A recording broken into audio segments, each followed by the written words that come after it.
morning, everybody. It's 5 a.m. AmpRepairGuy.com, also HardbachElectronics.com. Please like, share, and subscribe. I'd really appreciate it. So we have an amp supply Lk500 ZB here. Has some damage. The meter bezel's cracked. The vernier drives are bent, so I'm going to replace both of those. The shafts on the air variable capacitors are bent, so they need to be replaced. Someone did some hokey work here with, see the front of the caps, they don't have them on standoffs. That's how they did it stock. They have usually a solid conductor wire going between the tab and the chassis. Someone added like a braided wire on the side. So someone reran the B positive wire. Usually comes around the other direction. So you get all this added length here, and they added a choke over here. So I'm going to add a series glitch resistor, make new parasitic suppressors. So we'll put a Hardbach board in already. Looks like they changed the shunt resistors, so I'll most likely put new ones in, the proper ones. They had a soft start in there. It's not needed, so I disconnected that. I did some diagnostic testing before I did the video. So I'll fix the wiring over there. Zener diode shortage, I'll change that. Needs new SO239 connectors, so I'll put in new ones from Max Gain Systems. It's getting a brand new set of Pentalab tubes that the customer's purchasing. I'll get rid of this mess here and these ceramic disc caps, and I'll put a doorknob cap in, a ceramic doorknob capacitor, brand new one,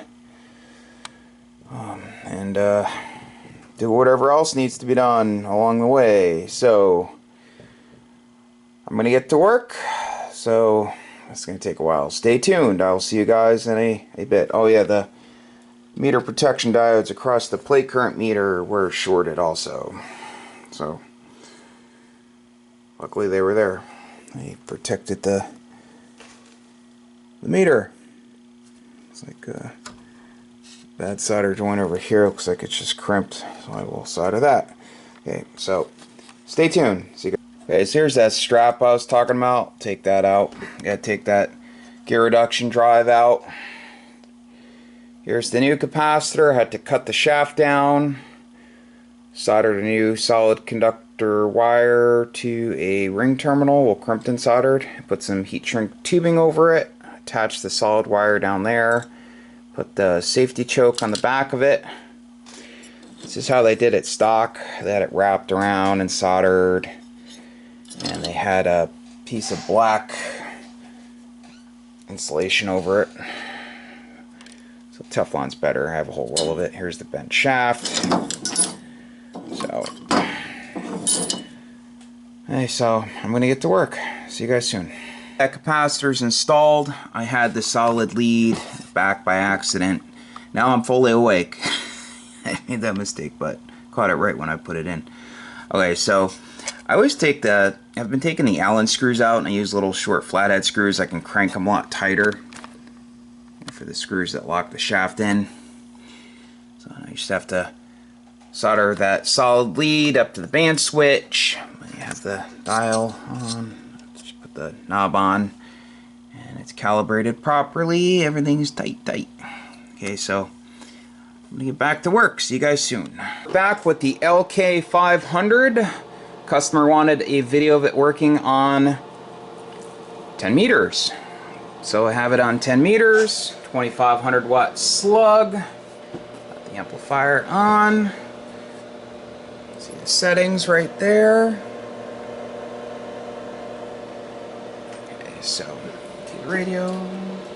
Audio, hello, 1500 right there. Hello. Audio, hello, 100 watts. Hello. Oops, wrong button. Great current. Audio, hello. Audio, hello. Input SPR nice and low. That is a 10 watt slug in reverse. Okay, so that's about it. Now I'll let the tubes cool off. As I started at 160, worked my way up, let them cool off, and I'll shut it off. Let the B positive bleed down, and then I will open it up and show you everything I did. See you soon. So I'm done with the Lk500 ZB. When I tested it on 160, had an issue, so I had to fix something, and I'll show you what I did. So you got the brand new air variable capacitors. So I'm back with the Lk500 ZB. Going to do a quick video, show you everything I did. So when I tested on 160, I had an issue, and I figured it out real quick. So here are the old air variable capacitors for the plate and load. See the bent shaft. There's the load. The old. Oh man, I got thermal grease all over everything. But these are shot. You can see them wobbling. They're messed up bad. So had these stupid anode caps. I couldn't use those. It ended up interfering with the parasitic assembly. So they're garbage. Don't use those. They're not needed. Remove the old plate blocking ceramic disc caps. These always usually fail, especially on 10 meters. Get rid of the old parasitic suppressors. So these caps had an issue on 160. These are the padding caps on the load side. So I took two 1500 puff caps, 7.5 kV high energy corp, and I put them in parallel, and they are connected right to the wall. Nice, nice. So that's the same spot the ceramic discs were located.